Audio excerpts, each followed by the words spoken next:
我爸今天过生日，我回来给这个老东给这个老爷做点饭，没舍得买帝王蟹，买了个龙虾。龙虾其实也是头一次吃，这给我和我妈愁的呀。哎呀，哎，这不错，还得是我妈，但这其实就是生活的锤炼。我爸不他妈比龙虾难收拾多了。螃的海鲜我也整了点，但是给鲍鱼切成王八属实是计划之外。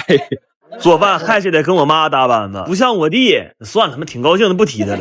龙虾我决定避风塘炒了，要蒜蓉蒸，我爸非得说简单，他他妈一个菜不做可能比别的，就这都得给他收拾干净了。他洗面看着一点黑的就都给你撇了。这些海鲜一样刀我一口，龙虾为主，爷们来个龙虾生日海鲜面。这顿饭花我不少钱，但好在我干个兼职，播音配音我都是在网上学的，晚上抽几个小时给有声书配音就能挣着钱。链接我挂这儿了，你要也想兼职挣钱点一下就行。我这普通话都挣钱了，你寻思吧。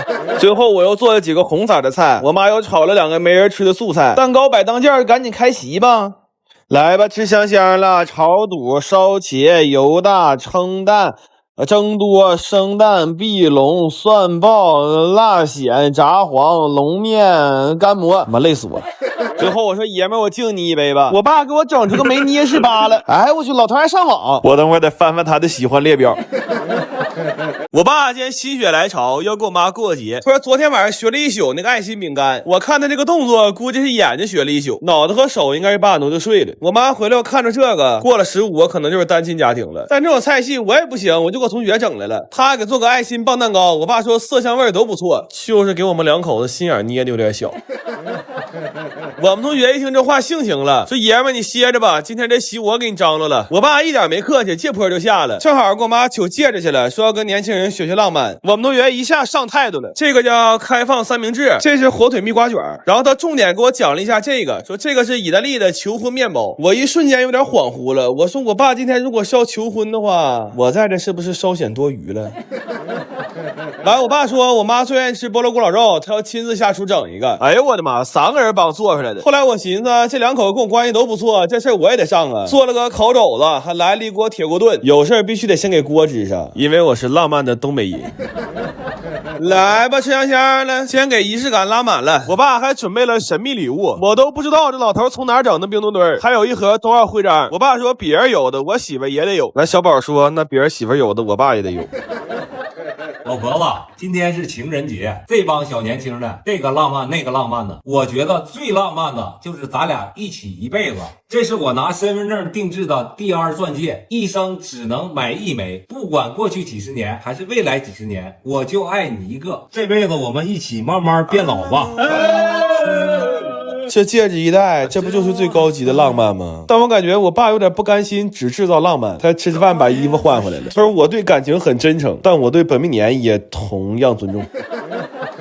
我前2天看了个纪录片，说随着时代的发展，现在潮汕都很少有人做手打牛肉丸了。我看完之后就很感慨，所以我也买俩锤子，打算家试试。主要我看纪录片里的师傅砸的都挺轻松的，但干上之后发现并不简单。这俩锤子加起来6斤重，听起来好像没那么沉，但抡起来绝对坚持不了5分钟。我有一台砸了3分半，手就不能回弯了，然后还开始不自觉的抽抽。问题这肉越砸越碎，根本砸不成肉泥的状态。我们分别在4个地方买的肉，砸了10个小时，但做出来的丸子都是这种一摸就碎的。后来我查了一下，这就是因为牛走得太早了，牛肉一旦宰杀超过6小时，它自己就会出水，这我就很尴尬了。难不成我还得拎着棒子上草原上追着牛跑吗？而且即便我去了，那画面应该也是牛追着我拎俩棒子跑啊。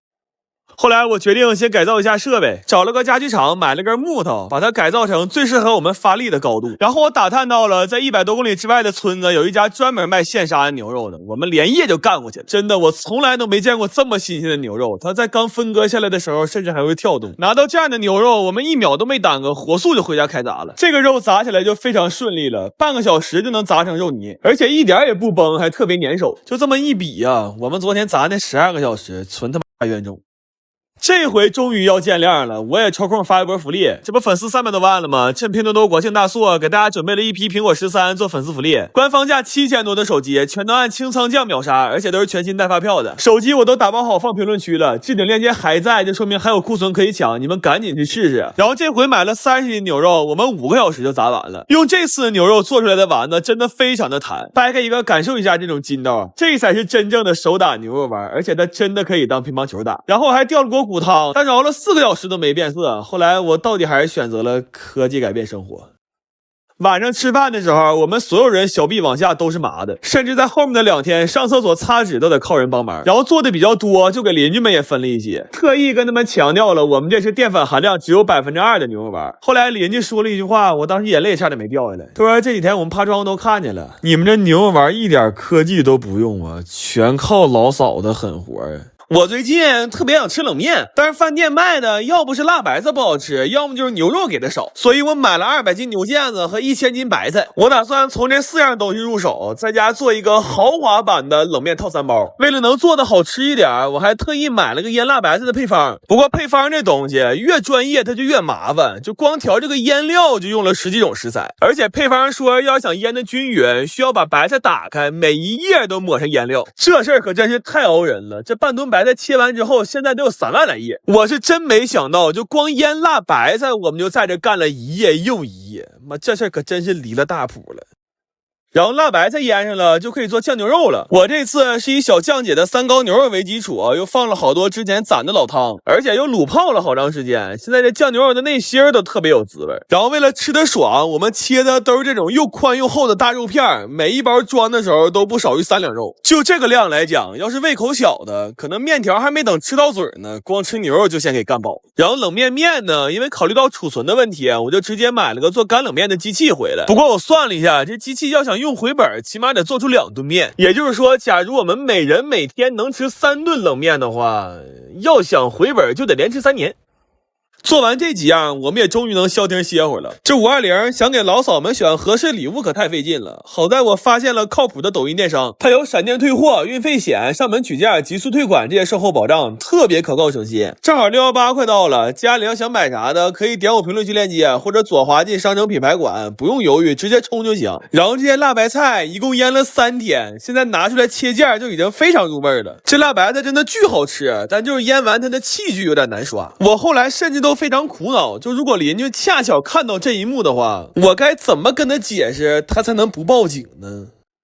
后来为了让这冷面吃的时候更香，我先炖了一锅纯牛肉汤，然后以这锅肉汤为原汤，给每一份冷面又配上了一袋酸甜口的汤包。现在每一个冷面包里都是汤面菜肉4样东西，这一袋光成本就要干到40块钱了。然后回家只需要把冷面煮开，把所有东西都倒里，再放上一点自己愿意吃的小配菜，就会得到一份在任何饭店都吃不到的顶配大冷面，而且它还是减脂餐。这等夏天大热的时候，把汤汁先冻点冰茶再拿出来，然后再配上20个羊肉串，等把所有东西都吃完了，再把这碗酸酸甜甜的冷面汤喝了。这夏天过的，我的妈呀，那真叫是一个死而无憾。我最近特别馋那种可以冷吃的红油千层肚，但是外面卖的据说好多都是拿科技泡发的，吃着也不太放心，所以我去买了400斤刚从屠宰场拿出来的鲜毛肚，我寻看看这玩意儿在家能不能做。不过有些事儿真是不干不知道，我从来没想过收拾毛肚居然是一个这么麻烦的过程。首先也是最致命的，就是这个爹的味儿实在是太鲜亮了。尽管我们做了很多的防护措施，但这爹一拿出来我们就破防了。而且要命的是近距离接触时间太长，吸入的答辩分子过多，就直到第2天晚上我出去买饭的时候，我感觉我跟人说话嘴里还往外飘着答辩味呢，我真是服了我。